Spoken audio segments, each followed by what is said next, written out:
Welcome back to Rising. Lindsay, what's in your lens today? Let's get to it. Here's what's happening. As we head towards the 2026 midterm, some Democratic lawmakers are moving to block federal agents, specifically ICE, from being deployed at polling stations. They say the mere presence of immigration enforcement near voting sites could intimidate voters.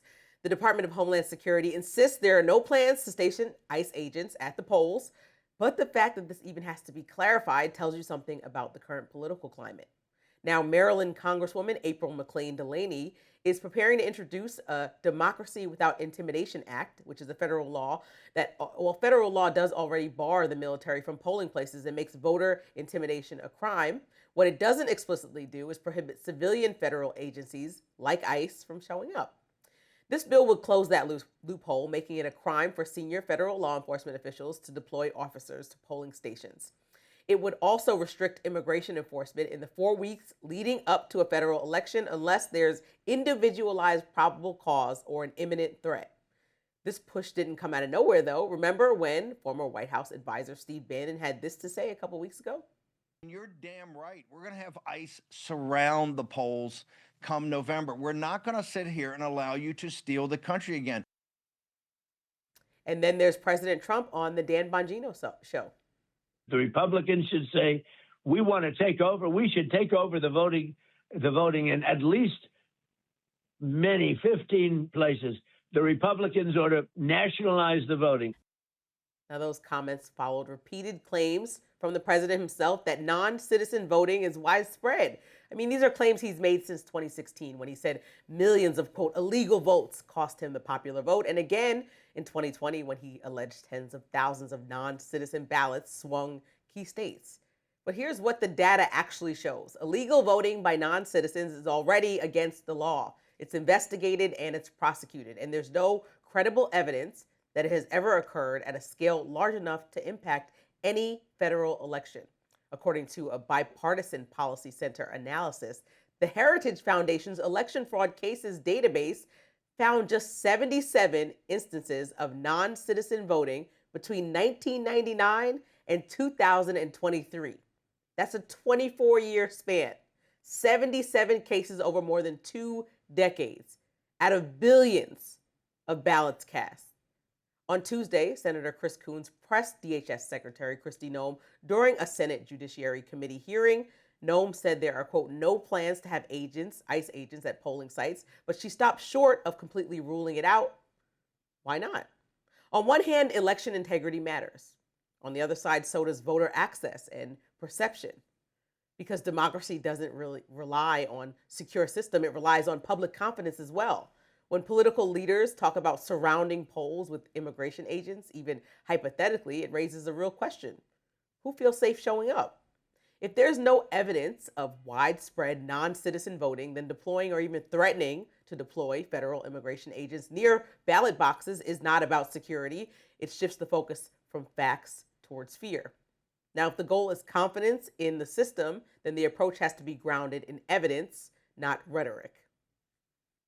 I mean, if there are no non-citizens voting, though, then what is the problem? Well, there's a risk of voter intimidation. So sometimes if you're voting and you see an officer just hovering, we already ban any type of intimidation at the poll or federal officers by being near polls. Intimidating if you're here. Because you've watched ICE kill 2 Americans this year. So maybe some people just feel uncomfortable. They weren't illegal migrants. So there's a natural fear for some people. So just because Robbie doesn't have that fear, that's okay. But some Americans feel uncomfortable with the tactics that have been seen as aggressive and the claims that have been said that they've been trained at a different level than years past, meaning that they lack the appropriate interaction training. If I see police officers or guards, as we now do in D.C., we see authority, law enforcement personnel everywhere, I generally feel safer, more at ease. That's you, though. That's why I said that's you. And you have a different experience. So what I exactly. But that's why we protect all citizens. Doesn't. No, we protect all citizens. Non-citizens aren't voting. I told you 77 in the last 24 years have actually voted. So you're going to make most citizens uncomfortable to find those 77 across the country over 24 years. Yeah, a lot of people are uncomfortable with the idea. I mean, Alex Preddy and Renee Good were two Americans that were killed in the nation. There were protests all over. People agreed with ICE, people disagreed with ICE. But the point is that ICE has been contentious, and polls have showed us that a lot of people feel like their tactics are too tough. And so therefore, people who've been accused of overly being aggressive already right now, we're in the middle of an investigation, figuring out where that aggression lies, should not be stationed at a place where people want to perform their civic duty. That's not the right tactic forward. So when people like Steve Bannon, who also suggests crazy things like Trump should run again, want to jump in the conversation, and then the president actually repeats what he says and says, oh yes, we should have perhaps think about federalizing these elections. No, we should not. The elections are run by states, and we should not have police officers unless they're actually over making sure the place is secure. We shouldn't have ICE officers there. We shouldn't threaten ICE equal officers access. aren't making sure the place is Well, not according to They're not making sure the election is secure. not according to the American public. I mean, I'm looking at recent polling that shows that a lot of people think that ICE's tactics have gone too far. So therefore, people are not feeling more secure because we watched two Americans get killed. There's no way to we talk also about this saw a without car talking about chase. The SAVE Act. Then we could pass the SAVE Act and then we'll be really sure everyone voting is an American citizen. And then you're right. We don't need. I mean, I still think it's fine to have police. It doesn't need to be immigration authorities. When you think about the SAVE Act, though, who are we trying to target here? 77 people in 24 years have been illegal 77 people or not who were prosecuted. Okay, that's what we have. That's the number to go off. Well, even if you okay, double some it, people- 140. What are we talking about? Some Over people would read decades. that and go, "Oh my God!" This is from the Heritage Foundation, the one who created Project You're 2025. not listening to me. People would see that number and say, "But I know there's more." So the fact that they only caught 77 people shows what a bad job they're doing of enforcement. People who see that number should say it came from the same organization that created Project 2025 and say that the only reason why I'm inflamed with these tensions is because the president keeps lying about the last election and saying that in some ways it was stolen from him in 2020. And so people are riled up thinking that maybe migrants from all these different states have been the reason why he lost the election when he just lost. He lost to Biden. It's okay. He won again after that. Get over it. You lost. That's it. Like, if he would just say that and put it to bed. Well, they all complain that Hillary Clinton claimed that her loss was illegitimate. Al Gore actually went to court to prosecute his loss because it frankly was illegitimate. They all screwed up that election really badly.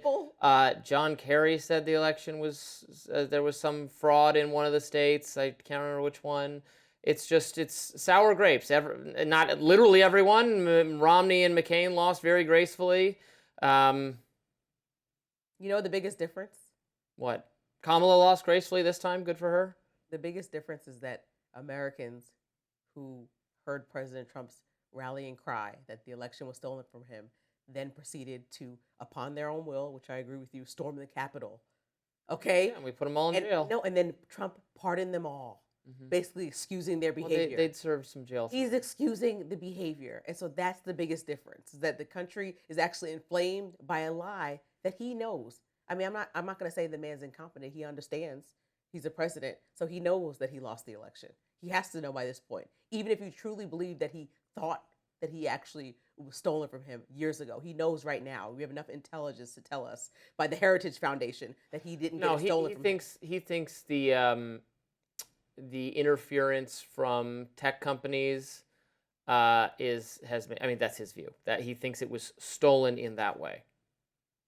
Well, that's what I'm not responsible for what he thinks. I'm just telling you that's when asked to defend those claims, that's what he turns. That's what he's basing or Steve Bannon is basing wanting ICE at polling stations all about, and it's a lie. So we have to reel it in. Minnesota Governor Tim Walz visited Capitol Hill on Wednesday and was grilled by lawmakers over his state's fraud scandal. Stay with us.